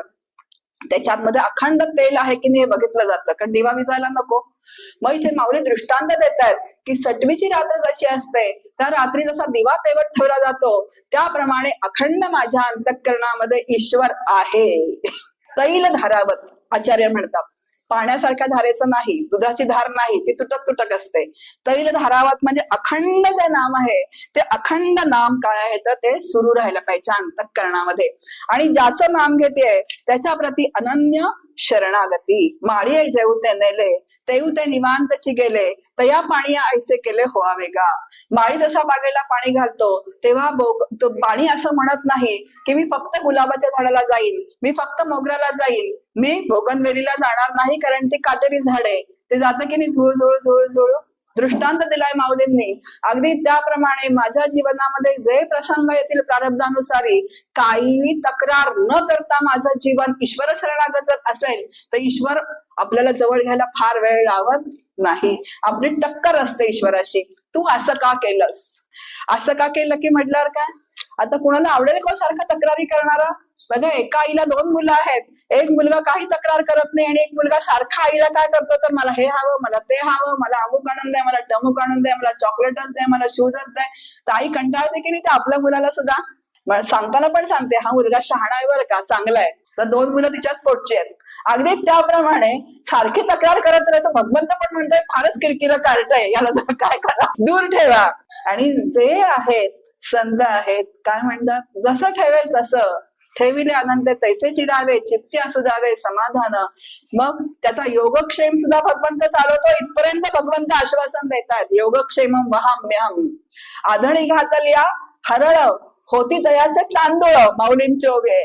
आधणामध्ये तुम्ही हरळ घातली तरी त्याचे तांदूळ होऊन बाहेर येतील, हे भगवंत आश्वासन देतात. मग आता किती भगवंतांनी बोलायचं, पण कमी कोण पडतोय तर आपण तिथे कमी पडतो आहे. पुढची भक्ती जी आहे पादसेवन भक्ती आपल्या समोर. पादसेवन म्हणजे सद्गुरु चरणांची पूजा आणि त्यांची सेवा. आता पादसेवन भक्ती जी आहे ती आपण ज्ञानेश्वरीमध्ये प्रत्येक अध्यायामध्ये बघतोय. माऊलींचं हृदय इतकं ओतप्रोत त्या सद्गुरूंच्या प्रेमाने भरलेलं आहे की सद्गुरूंशिवाय बोलतच नाहीयेत माऊली अध्यायाला सुरुवात करताना. आणि शेवटी निवृत्तीनाथ म्हणतात की तो थांबव जरा, तू आता तू भगवद्गीता म्हणजे तत्वज्ञान सांगायला सुरुवात कर. माऊलींनी अनेक प्रकारे आपल्या सद्गुरूंची पूजा बांधलेली आहे. 15व्या अध्यायामध्ये माऊली पूजा बांधतात. आता हृदय आपुले चौफाळून भले, बरी बसू पावले श्री गुरूंची. ऐक्य भावाची अंजुळी सर्वेंद्रिय कुडमुळी, भरून या पुष्पांजळी अर्घू देव. असे 7-8 श्लोक आहेत माऊलींचे पूजेचे. ही पूजा तर माऊलींनी बांधलेलीच आहे, पण त्याही उपर वाक्पूजा बांधलेली आहे. हा पूर्ण भगवद्गीतेसारखा ग्रंथ जेव्हा माऊलींनी प्राकृतामध्ये आणला, ही निवृत्तीनाथांची बांधलेली काय आहे तर पूजा आहे. आणि तो आनंद कोणाला आहे? निवृत्तीनाथांना आहे, तो सद्गुरूंना आनंद आहे. माऊली बोलायला लागले की त्यांच्या वाणीला जो भर येतोय, सद्गुरूंचं बोलायला लागले की आता सेवा जी आहे, आता इथे पादसेवन भक्तीमध्ये माऊली सेवा अपेक्षित आहे. सेवा अनेक प्रकारची असू शकते. का देहाची सेवा असं नाहीये. सद्गुरूंच्या देहात असतील तर देहाची सेवा करायची आहे, आणि देहात नसतील तरी प्रवचन करणं, कीर्तन करणं, त्यांनी ज्या आज्ञा केलेल्या आहेत त्या आज्ञांचं पालन करणं, ही काय आहे तर सगळी सद्गुरूंची सेवाच आहे. आता गुरु जे आहेत ते देवापेक्षा सुद्धा काय आहेत तर महान आहेत. ज्ञानेश्वर महाराज म्हणतात, गुरु हा संत कोळीचा राजा, गुरु हा प्राण विसावा माझा, गुरु विना देव दुजा नाही त्रैलोकी. आणि म्हणून सद्गुरू काय करतात तर देवाचं दर्शन घडवतात. देवाला सुद्धा स्वतःला प्रगट होता येत नाही, तो सद्गुरूंच्या कृपेनेच देव काय होतो तर तो प्रगट होतो. त्याची त्यांना काय लागते तर कृपादृष्टी लागते सद्गुरूंची. म्हणून माऊली म्हणतात, अहो सद्गुरूची कृपादृष्टी, तुझे कारुण्य जयाते अधिष्ठी, तो सकल विद्यांचे सृष्टी धात्रा होय. सद्गुरूंची कृपादृष्टी जेव्हा शिष्यावरती पडते तेव्हा तो सगळ्या विद्यांचा काय होतो तर अधिपती होतो. आता विद्या म्हटल्यानंतर दोन विद्या आहेत ब्रह्मविद्येमध्ये, एक परोक्ष ज्ञान आहे, दुसरं अपरोक्ष ज्ञान आहे. परोक्ष ज्ञान म्हणजे शब्द ज्ञान. आता हे शब्द ज्ञान जे आहे, आता ज्ञानेश्वरी जेव्हा आपण पारायण करतो, जेव्हा ती वाचायला पारायणामध्ये आपल्याला शब्द ओळखीचे होतात, पण जो गभितार्थ जो आहे तो सद्गुरूंच्या कृपेने आकलन होतो, त्याला परोक्ष ज्ञान म्हणतात. माऊलींच्या ओव्या जर आपण बघितल्या तर आपल्याला नाही ते आकलन होत. काय हे परतोनी पाठीमोर ठाके, आपण या ते देखे, देखत के ओळखे म्हणे ते तत्व मी. काय अर्थ लावणार याचा? पूर्ण शास्त्र बोलतात माऊली. मग ते परोक्ष ज्ञान व्हावं लागतं. म्हणून परोक्ष ज्ञान म्हणजे ग्रंथ समजावून घ्यावा लागतो, आणि ग्रंथ समजावून घेतल्यानंतर ते अर्थ जेव्हा माझ्या अंतःकरणामध्ये रुजतात, तेव्हा रुजलेल्या त्या अंकुराला त्या धुमारे फुटतात, आणि मग ते अर्थ कळायला लागतात. अरे हे ब्रह्मज्ञान असं आहे. आणि तेव्हा मग सद्गुरू त्या शिष्याला काय आणून देतात तर अनुभूती आणून देतात. म्हणून हे परोक्ष ज्ञान जे आहे ते सद्गुरूंच्याच काय होतं तर कृपेने होतं. तत्वमसी महावाक्य श्री गुरूंच्याच मुखातून यावं लागतं. माऊलींच्या ओव्यात तशा, मोटके गुरुमुखे उदयित दिसे, आणि हृदयी स्वयंबची वसे, प्रत्यक्ष फावो लागे आपैसयाची. ते मोठकं जे महावाक्य आहे तत्वमसी, ते सद्गुरूंच्याच मुखातून यावं लागतं, आणि सद्गुरूंच्या संपूर्ण स्वाधीन आहे की शिष्याला मुक्त करायचं का बंधनात ठेवायचं. कारण त्या अधिकार त्या शिष्याचा ओळखतात. कैवल्याचा अधिकारी, मोक्षाची सोडी बांधली करी. बघा म्हणजे काय सद्गुरूंचा महात्म्य किती असेल, की त्यांच्या संपूर्ण स्वाधीन आहे की कुणाला कैवल्याचं ज्ञान द्यायचं आणि कुणाला द्यायचं नाही. त्याच्यात काही स्वार्थ नाहीये त्यांचा. तो अधिकार त्या शिष्याचा तसा करवून घेतात, आणि मग त्याला ते दान ते देतात. म्हणून सद्गुरूंची सेवा कशासाठी तर आत्मबोधासाठी. म्हणजे मला माझ्या स्वरूपाची काय झाली पाहिजे तर प्राप्ती झाली पाहिजे. आणि म्हणून अशा ज्ञानरूप सद्गुरूंच्या अंतःकरणामध्ये जर प्रवेश करायचा असेल तर तेथ सेवा हा दारवंठा. उंबरठा कुठला आहे तर सेवा करणं हा उंबरठा आहे. आणि अशी सेवा केल्यानंतर माऊली पुढच्या ओवीमध्ये बोलतायत की मग अपेक्षित जे आपुले, तेही सांगती पुसिले, जेणे अंतःकरण बोधले संकल्पा नये. मग अशी सेवा केल्यानंतर जे अपेक्षित आहे ते आपल्याला आत्मसुख प्रदान करतात. म्हणून सेवा अनेक प्रकारची आहे. देहाची आहे, दास्य आहे, नवविध भक्ती ज्या आपण बघतोय, ह्या सगळ्या प्रकारच्या सेवा भगवंताच्या चरणी रुजू होतात, सद्गुरूंच्या चरणी रुजू होतात. फक्त निरपेक्ष आणि निष्काम सेवा करणं अत्यंत आवश्यक असतं. हे तुम्हाला कोणी बघतंय का, कोणी म्हणतंय का तुम्ही खूप छान सेवा करताय, तिथे सगळ्या गडबडी आहे. आमच्या आचार्य एक मंदाताई आहेत, त्या तर म्हणतात की सद्गुरूंच्या घरी अगदी हलक्यातलं काम करायला सुद्धा लाजू नये शिष्याने. अगदी संडास बाथरूम घासायची वेळ आली तरी सुद्धा त्या शिष्याने त्या सेवा करायच्या आहेत. नाही तर मी फक्त सद्गुरूंच्या शेजारी उभं राहीन, लाडू वाटपाचं काम करेन, प्रसाद देईन असं नाही, कारण माझा फोटो आला पाहिजे असं नाही. हलक्यातलं हलकं काम. सद्गुरू तुमची परीक्षा बघतात, आणि जेव्हा ही अशी परीक्षा बघतात, बघा सद्गुरू देहात आहेत म्हणून प्रत्यक्ष बघतात, पण आज सद्गुरू देहात नसतील तरी माऊली वाचून बघतायत की नाही. कारण त्या ब्रह्मस्वरूपाने सगळीकडे चराचरामध्ये माऊली आहेत, आपल्यामध्ये संजीवन समाधी आहे. ते बघतात की इथे सेवा चालली आहे मंदिरामध्ये, कोण सेवा करतंय, कोण कशी सेवा करतंय, त्यांची कूर्म दृष्टी असते. कूर्म दृष्टी म्हणजे बघा, कासविणीला जेव्हा पिल्लू होतं तेव्हा तिला दूध नाहीये कासविणीला. जी कासविण तिच्याकडे दृष्टिक्षेप टाकते त्या पिल्लाकडे, त्या दृष्टिक्षेपावरती ते पिल्लू वाढतं. आता प्रत्यक्ष ते जवळ येत नाहीये कासविणीच्या. अगदी त्याप्रमाणे सद्गुरूंची ही कूर्म दृष्टी, म्हणून सद्गुरूंच्या दृष्टीला कूर्म दृष्टी म्हणतात. जेव्हा तो शिष्य सेवा करताना दिसतोय तेव्हा सद्गुरू कूर्म दृष्टीने त्याचा अधिकार वाढवत राहतात. म्हणून एकदा समोर जाऊन दखल देऊन यायची, मग तो अधिकार त्या शिष्याचा काय होत होतो, तो वाढत राहतो. आणि मग सद्गुरूंची इतकी कृपा आहे की सद्गुरूंपुढे तो शिष्य उभा राहिला की असं माऊलींची ओवी आहे, आधी स्नेह पाझरे मागा चालती अक्षरे. आधी आपण उभं राहिल्यानंतर त्यांच्या डोळ्यामध्ये तो स्नेह दिसतो त्या शिष्याबद्दलचा, आणि मग ते बोलतात. अशी सद्गुरूंची कृपा आहे, कारण त्यांचा काही स्वार्थच नाहीये. आपल्याकडे असतं की हा माझा मुलगा आहे, तो त्याचा मुलगा आहे, याला आधी चांगलं म्हणू देत मग त्याला म्हणू देत, असं तिथे काहीही नाहीये. सद्गुरू हे प्रत्यक्ष ब्रह्मस्वरूप आहेत, भगवंताचं कार्य करण्यासाठी अवतीर्ण झालेले आहेत, आणि जो सेवा करतो त्याच्यावरती काय आहे तर कृपेचा वर्षाव जो आहे तो होतच राहतो. त्यांनी म्हटलं ना, मौन हेच काय तर गुरूंचं व्याख्यान आहे. आणि सद्गुरु सा मदा मदन भेद सगळं वापरून त्या शिष्याला काय करतात तर स्वरूप स्थिती प्राप्त करून देतात. आणि अर्जुनाला अशाच प्रकारे जी आहे ती भगवंतानी स्वरूप स्थिती प्राप्त करून दिलेली आहे. बघा, भगवद्गीता किंवा आपण माऊलींच्या भगवद्गीतेपेक्षा सुद्धा ज्ञानेश्वरीमध्ये खूप विस्तार आहे, आणि त्याच्यामध्ये भगवंत आणि अर्जुन यांचे खूप संवाद आलेले आहेत. जितके भगवद्गीतेमध्ये अजिबातच नाहीत, कारण ते फक्त काय तर श्लोक आहेत संस्कृतचे, पण तो विस्तार माऊलींनी केलेला आहे या सद्गुरु कृपेचा किंवा त्या शिष्याचा. तो अतिशय सुंदर आपल्याला ज्ञानेश्वरीमध्ये वाचायला मिळतो. आणि इथे माऊलींची ओवी आहे, ऐसे ज्ञान प्रकाश पाहेलं ते मुहांधकार जाईल, जय श्री गुरुकृपा होईल पार्थागा. म्हणजे अद्वैत ज्ञानाचा प्रकाश उदयाला येईल तेव्हा गुरुकृपेने या अज्ञानाचा अंधकार निघून जाईल. मावळीत विश्वाभासू नवल उदयला चंडांशू. ज्ञानेश्वर महाराज म्हणतात, आमच्या जीवनामध्ये गुरुरूप सूर्य उदयाला आला आणि या विश्वाचा आभास संपूर्ण काय झाला तर मावळून गेला. पादसेवन भक्ती नंतर पुढे आपल्या समोर जी आहे ती अर्चन भक्ती आहे. अर्चन म्हणजे अर्पण करणं, देवाचे षोडशोपचार भक्ती जे आपण करतो, जे सगळे जे आपण काय म्हणून उपकरणं आहेत, चांदीचे असतील, दागदागिने असतील, याला काय म्हटलेलं आहे तर अर्चन भक्ती असं म्हटलेलं आहे. पण हे अर्चन करताना सुद्धा काय पाहिजे तर साधकाच्या अंतःकरणामध्ये निस्सीम श्रद्धा पाहिजे. बघा, गडबडी कशा असतात. आमच्या इथे दासवामीचा उत्सव होतो, 100 रुपयाचा हार एक दिवस आणला की दुसरी भगिनी 150 रुपयाचा आणायची, आणि परत हार कोणी आणला, मी, मग फोटो काढा कारण आज मी हार आणलाय.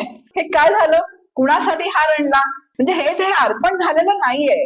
जेव्हा तुम्ही तिथे अर्पण करता, म्हणजे त्या देवाला अर्पण केलं तिथून विसरून जाता, तेव्हा ते खरं अर्पण केलेलं आहे. म्हणजे मग फोटो काढणारा फोटोत मी दिसला पाहिजे, तो स्टेटसवर टाकलं पाहिजे की आज मी हे फोटो आणला, तर ते तर फारच प्रकरण झाले.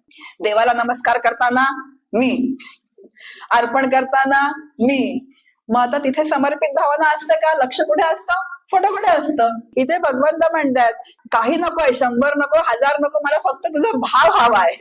आणि तो सोडून आपण सगळं देतो, सोन्याचे मुकुट, चांदीचे मुकुट सगळं देतो. ही जी गडबड आहे ना, यासाठी नवविधा भक्ती आहे. खरं असं आपल्याला वाटतं की किती वेळा नवविधा भक्ती ऐकला विषय, कशाला जायचं, पण आपल्या अंतःकरण जर आपण तपासत राहिलो लक्षात येतं की गडबडी कुठे होत आहेत आणि मला कसं काय पाहिजे तर सुधारायला पाहिजे. इथे उदाहरण दिलंय बघा, गजेंद्रांनी वाहिलेलं फूल, नंतर द्रौपदीने समर्पित केलेलं पान, नंतर जे शबरीने दिलेली बोरं, उष्टी बोरं भगवंताला, आणि रंती देवाचं पाणी. ही भागवतामध्ये 4 उदाहरणं येतात की त्यांची जी आर्तता होती, जी तळमळ होती, त्या आर्ततेने तो भाव जो भगवंतानी बघितला आणि त्या समर्पित भावनेने भगवंताला अर्पण केलं, त्यांनी भगवंत काय झालेले आहेत तर प्रसन्न झालेले आहेत. म्हणून निस्सीम भाव पाहिजे. माऊलींची ओवी आपल्या समोर, कारण ज्ञानेश्वरी मधली नवविधा भक्ती आपण बघतो आहोत. मग निस्सीम भाव उल्हासे, मज अर्पा वयाचे निमिसे, फळ एका आवडे तैसे भल तयाचे हो. म्हणजे निस्सीम भाव पाहिजे.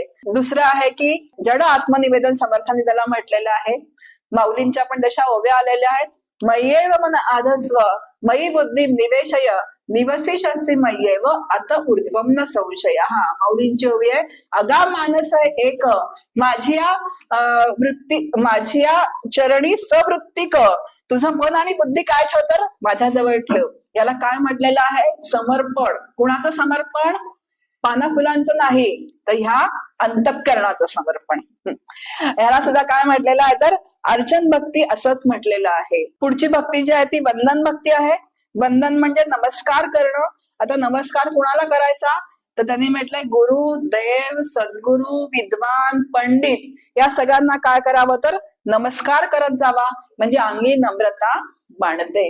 वारकरी संप्रदायामध्ये आपल्याला माहिती आहे की एकमेकांच्या पायाला लागतात आणि काय करतात तर नमस्कार करतात. कारण प्रत्येकाच्या अंतःकरणात कोण आहे तर भगवंत आहे. आणि अंगात नम्रता असल्याशिवाय अंतःकरणामध्ये पटकन माणूस वाकत नाही हो. कारण स्वतःचा एक त्याचा काय असतो तर इगो असतो, अहम असतो, एक त्याचा अहम असतो, मी का वाकू. आणि दोघं प्रवचनकार समोरासमोर आले तर अजिबातच वाकत नाही. प्रत्येकाला काय असतो एकतर अहम असतो. अहो पण पटकन वाका, त्याच्या चैतन्याला नमस्कार येतो. भगवंत म्हणतात की विभूती योगामध्ये जिथे दिव्यता दिसेल, जिथे भव्यता दिसेल ते माझं स्वरूप आहे. भले तो पंडित अहंकारी असेल पण त्याच्याकडे विद्वत्ता तर आहे, मग त्या विद्वत्तेला नमस्कार करा. असे विचार जे आहेत ना, हे विचार समजावून घेतले तर लक्षात येतं की आपण प्रत्येक ठिकाणी वाकायला पाहिजे. नम्र झाला भूता त्याने कोंडिले अनंता, असं तुकाराम महाराज म्हणतात. जो नम्र होतो त्याच्या अंतःकरणात कोण राहतं तर भगवंत राहतो. इथे माऊली म्हणतात की जसा उभा दंड सोडल्यानंतर तो कसा पडतो, तो बघत नाही इकडे तिकडे काही, तो सोडला की पडतो, समर्पित होऊन जातो. अगदी त्याप्रमाणे हा देहरूपी जो दंड आहे तो झोकून द्यावा सद्गुरूंच्या चरणावरती, तो झोकून द्यावा भगवंताच्या चरणावरती. माऊलींची ओवी आहे, लिंग का प्रतिमा दिठी देखत खेवो अंगेष्टी लोटीजे का काठी पडिली जैसी. म्हणजे अभिमान रहित होऊन की देहरूपी काठी जी आहे ती काय करावी तर झोकून द्यावी, समर्पित करून द्यावी. आणि मग काय होईल तर नमिता मान अपमान गळाले ते अवचिता मीची झाले. त्यांचे मान अपमान सगळे गळून जातील आणि ते माझ्या स्वरूपाशी काय होतील तर ते एकरूप होत जातील. तर एवढा विचार माऊलींनी सांगितलाय.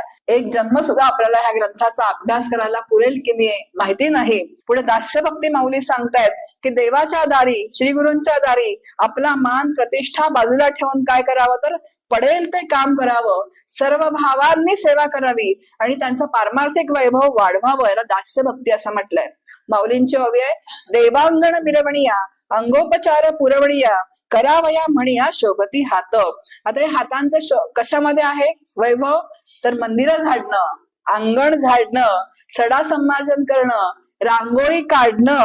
तर रांगोळी नुसती काढणं नाही तर रंग भरून काढणं असा अर्थ दिलेला आहे ज्ञानेश्वरीमध्ये. मग देवाला जे जे उपचार लागतात ते सगळं जमवणं ही दास्य भक्ती आहे. बघा जेव्हा अशा मोठ्या मोठ्या संस्था चालतात की नाही तेव्हा ती कामांची वाटणी होते. मग मी हेच काम का करू असे सहज मनामध्ये असे विचार येतात.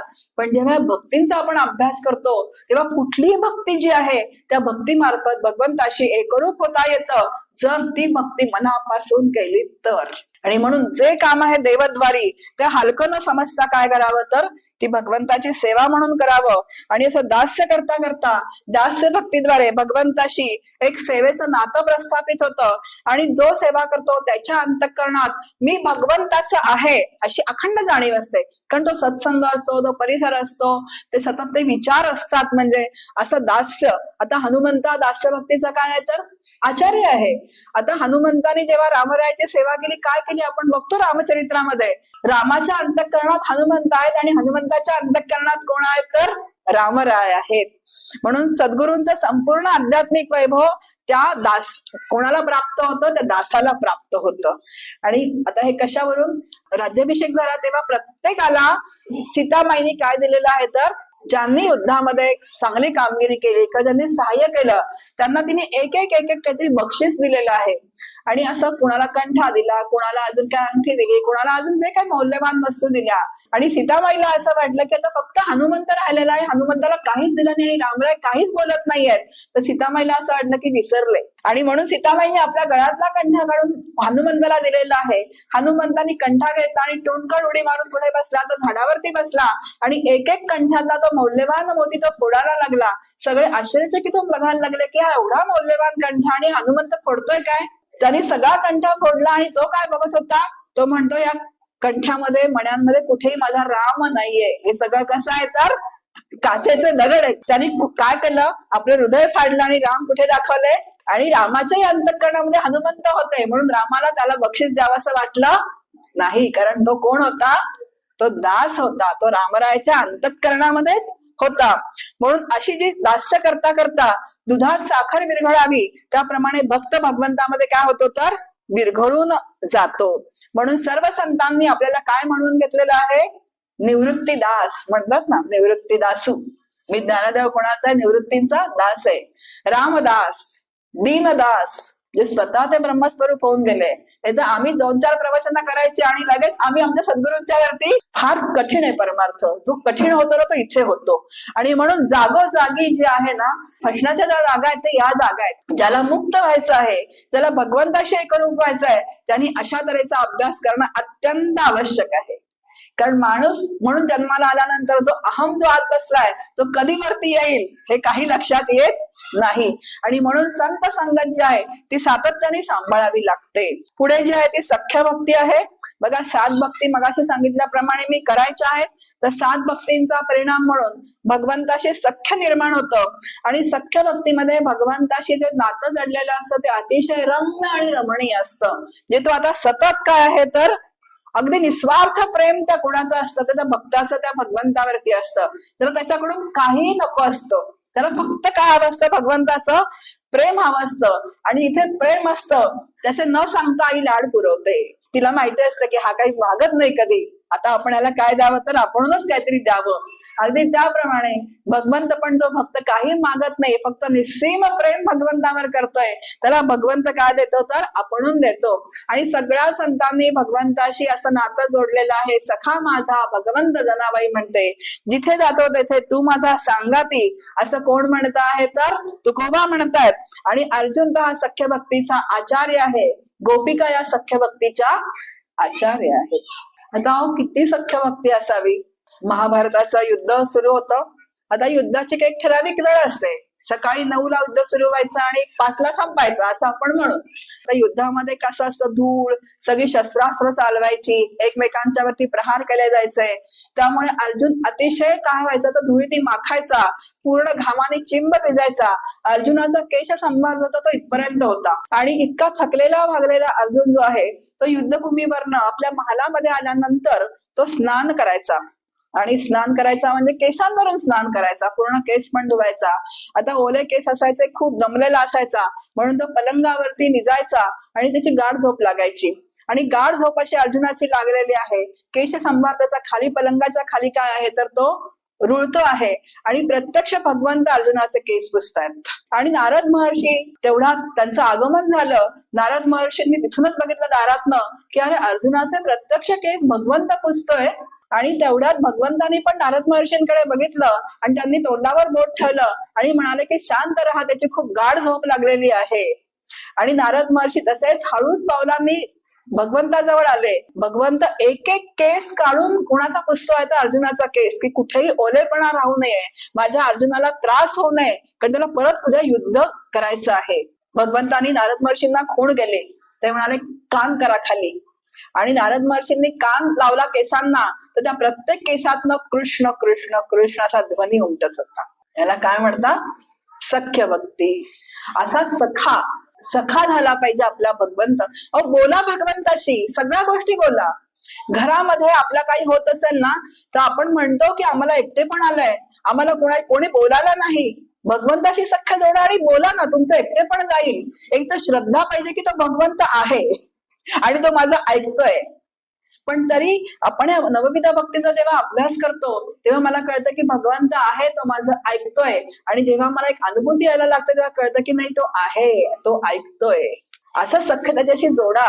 तुम्ही लोकांशी व्यवहारामध्ये बोलायला गेलात आणि या वयात जर बोलायला गेलात तर एकमेकांची काय दुःख दुप्पट होतात, त्याच्याशिवाय काही होत नाही. अहो माझे गुडघे दुखतायत, त्या म्हणतात माझे पण गुडघे दुखतायत. त्या म्हणतात मी फाईल घेऊन डॉक्टरांकडे गेले, ते डॉक्टर फार चांगले आहेत, तेव्हा मी पण या डॉक्टरांकडे गेले होते. काय सोल्युशन काय, शून्य.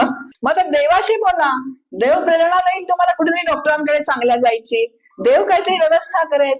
पण ही श्रद्धा मात्र पाहिजे. मुख्य जे मी म्हटलं की श्रद्धा हा काय आहे तर भक्तीचा आत्मा आहे. श्रद्धा पाहिजे, निष्ठा पाहिजे आणि तो माझं काम करेलच. आणि म्हणून कथांचं श्रवण जे करणे ते त्याच्यासाठी आहे. गोपिका सुद्धा काय आहेत तर त्या सख्य भक्तीच्या ज्या आहेत त्या आचार्याच आहेत. इथे भगवंत म्हणतायत अर्जुनाला, तू प्रेमाचा पुतळा, भक्तीचा जिव्हाळा, मैत्रेयीची चितकळा धनुर्धरा. तू प्रेमाचा पुतळा आहेस, माझ्या भक्तीचा काय आहेस तर जिव्हाळा आहे. आणि जेव्हा भगवंताची भक्ती करता करता तो भक्त जो उपासक एका अशा उंबरठ्यावर येतो की आता काहीतरी एखादा दोष राहिलेला आहे आणि तो दोष राहिलाय म्हणून तो त्याच्या स्वरूपाशी एकरूप होत नाही, तर भगवंत पण ती व्यवस्था करून देतो की आता ह्याला माझ्या स्वरूपाशी एकरूप करून घ्यायचं आहे. गोपिकांचं उदाहरण आपल्या सगळ्यांना माहिती आहे की गोपिका जेव्हा रासक्रीडा केली भगवंतांनी गोपिकांनी भगवंताशी, तेव्हा प्रत्येक गोपिकेबरोबर एक कृष्ण होता. आता किती गोपिका असतील बघा, त्या शरद पौर्णिमेच्या रात्री, चांदण्या रात्री प्रत्येक गोपिकेबरोबर कृष्ण होता. कारण त्यांची इच्छा होती की भगवंतांनी आमच्या बरोबर काय करावी, तर रासक्रीडा करावी. आणि गोपिका या उत्तम भक्त होत्या, सख्य भक्तीच्या त्यांना आचार्य म्हटलंय. अखंड त्यांचं भगवंताशी काय तर सख्य होतं. भगवंताने कुठेही मुरली वाजवू देत त्या धावत जायच्या, याचा अर्थ की तो मुरली त्याला वाजवायलाच लागायची असं नव्हतं, तर अखंड अनुसंधान त्यांचं होतं, त्या भगवंताशी जोडलेलं होतं. म्हणजे प्रपंचात हाताने काम करत असताना सुद्धा त्यांच्या अंतःकरणामध्ये कृष्ण होता. आणि जेव्हा कृष्ण प्रवेश करता व्हायचा, कृष्ण मुरली वाजवायचा, तेव्हा त्या सगळं सोडून काय व्हायच्या, तर त्याच्या अनुसंधानाने त्याच्या मागे त्या जायच्या. अशा गोपिकांबरोबर जेव्हा भगवंत रासक्रीडा करत होते, तेव्हा प्रत्येक गोपिकेबरोबर एक कृष्ण आहे. प्रत्येक गोपिकेला थोड्या वेळाने असा अहंकार झाला की आम्ही किती भाग्यवान आहोत की आमच्या बरोबर कृष्ण प्रत्यक्ष रासक्रीडा करतोय. आता बघा, आता गोपिका मुक्तच व्हायच्या होत्या आणि म्हणून रासक्रीडा भगवंतांनी त्यांच्या बरोबर रचलेली आहे. आता गोपिकेला अहंकार झाला हे भगवंताला समजलं, कारण ईश्वर सर्वभूतानां हृदयेषु तिष्ठति, ईश्वर सगळ्यांच्याच अंतःकरणात आहे, तो गोपिकांच्या अंतःकरणात आहे. आणि भगवंताला असं समजल्याबरोबर भगवंताच्या लक्षात आलं की अहंकार आता अडसर आहे आणि अहंकार घालवला पाहिजे. आणि तेवढ्यात भगवंत गुप्त झाले आणि गोपिका थोड्यानी बावचळल्या की ज्याच्याशी आपण रासक्रीडा करतोय तो भगवंत गेला कुठे. आणि त्यांच्या लक्षात आलं की भगवंत नाहीयेत आपल्यामध्ये, आणि म्हणून त्या त्याला शोधायला निघाल्या. आणि त्या सगळ्या शोक करतायत की आपला इतकी छान रासक्रीडा सुरू होती आणि तू आम्हाला सोडून कुठे गेलास. थोडा काळ त्या चालून गेल्या आणि त्यांना काय दिसली, तर 4 पावलं दिसली. त्या असं म्हणाल्या की हा एकटा नाहीये बरं का, याच्या बरोबर अजून कोणीतरी आहे, अजून कोणीतरी आहे. पुढे गेल्यानंतर त्यांना असं दिसलं की एक गोपिका झाडाला काय आहे, तर लोंबकळतीये. कारण भगवंतानी, ती पण गोपिका जी होती कृष्णाबरोबर, तिलाही अहम झाला की या सगळ्यांना भगवंतानी सोडलं आणि मलाच बरोबर घेऊन चाललाय. मग ती पण लाड करायला लागली, लाड बोलायला लागली, माझे पाय दुखायला लागले, आता मला खांद्यावर उचलून घ्या. आता भगवंतानी घेतलं खांद्यावर उचलून थोडा वेळ, आणि मग तिला कुठे सोडलं, वरती झाडावर टांगून ठेवलं आणि स्वतः भगवंत पुढे गेलेले आहेत. आता ती गोपिका दिसल्यानंतर ती पण झाडावर तिला त्यांनी खाली काढलं आणि सगळ्या मिळून काय करतायत, तर शोक करतात. त्याला काय म्हटलंय, गोपीगीत, जे भागवतामध्ये जे आहे ते. आणि सगळ्या शोक करतायत, सगळ्या कृष्णाचं गुणगान गातायत, तू असा आहेस, तू खूप छान आहेस, त्याची सगळी कीर्तीचं गायन त्या करतायत. आणि जेव्हा भगवंताच्या लक्षात आलं की आता यांच्यातला अंतःकरणातला अहंकार संपूर्णपणे लयाला गेलेला आहे, तेव्हाच भगवंत तिथे प्रगट झालेले आहे. आणि मग त्यांना आपल्या स्वरूपाशी एकरूप करून घेतलंय. हे सख्य आहे. जेव्हा आपण सद्गुरूंशी सख्य जोडतो, जेव्हा आपण भगवंताशी सख्य जोडतो, तेव्हा आता ती जबाबदारी कोणावर येते, ती सद्गुरूंवर येते की आता ह्याला आपल्याशी एकरूप करून घ्यायचा असेल, म्हणजे जो अडसर आहे तो काढायचा असेल, तर काय करायचं आहे. आणि मग आपण काय होतो, तर निश्चिंत होतो. पुढे जे आहे ती आत्मनिवेदन भक्ती आहे. सख्य भक्तीमधून आत्मनिवेदन होऊन जातं. आता आत्मनिवेदन म्हणजे सुद्धा काय आहे, तर स्थूल देह, सूक्ष्म देह जो आहे तो भगवंताला अर्पण करणं. इथे माऊलींची ओवी आहे, अहम वाचा चित्तांग देऊनिया शरण रिग महोदधी का गांग रिघाले जैसे. म्हणजे भगवंताला हे सगळं जे आहे ते सगळं काय करायचं, तर अर्पण करून द्यायचं. मी म्हणून असं काही वेगळं राहतच नाही. ज्या जीवभावच जो आहे तो पूर्णपणे काय करायचा, तर समर्पित करायचा. मग भगवंत या भक्तीचं फळ सांगतायत, मग तयासेनी प्रसादे सर्वोपशांती प्रमदे कांत होऊन या स्वानंदे स्वरूपीच रमसी. मग ईश्वराचा प्रसाद मिळतो. कुठला प्रसाद मिळतो, तर शांती येऊन वरमाला घालते. सोल्यू सुख मध्ये ही ओवी आलेली आहे, शांती येऊन वरमाला घालते त्या शिष्याला. आणि शांती म्हणजे काय, तर ब्रह्म, पराशांत आहे ते परब्रह्म जे आहे ते. आणि ती शांती जी आहे ती निरपेक्ष शांती आहे, सापेक्ष शांती नाही आहे. आपली शांती कशी असते, सापेक्षतेने शांती असते. आज घरात कोणी नाही आहे, शांत वाटतंय, बरं आहे, कटकट नाहीये, शांत वाटतंय, असं म्हणतो ना. सगळी मंडळी बाहेर गेलेली आहे. कालच मी ग्राउंडवर फिरायला गेले आणि 2 जण चालले होते. गोंदवल्याला सगळ्या भगिनी ट्रिप घेऊन गेल्या होत्या. दोघं एकमेकांमध्ये गप्पा मारत होते. म्हणजे गोंदवलेल्या गेल्यात, बरं म्हणत, घरात जरा शांत आहे, कटकट नाहीये मागे. पण म्हणजे अशी शांती नाहीये. वरमाला जेव्हा घालते शांती, तेव्हा ती शांती जी दृढ आहे, आपण जो अभंग बघितला, शांतीची पै शांती जी आहे ही दृढ शांती आहे. आणि असा जो आहे तो भक्त आहे, आत्मारामो भवती तृप्तो भवती, तो अत्यंत तृप्त, समाधानी आणि निर्भय असतो. आणि असा ज्ञानी भक्त जो आहे तो भगवंताला अतिशय प्रिय असतो. आणि मग भगवंत अर्जुनाला म्हणतात, मग याही वरी पार्था माझी भजनी आस्था, तया देवी माथा मुकुट करी. पार्था हा जो ज्ञानी भक्त आहे त्याला मी माझ्या मुकुटातल्या मण्यासारखा मिरवतो. असं आत्मनिवेदन जे आहे, आत्मनिवेदन होतं. आणि मग ज्ञानी भक्त तो सुद्धा ज्ञानोत्तर भक्तीनंतर करतो.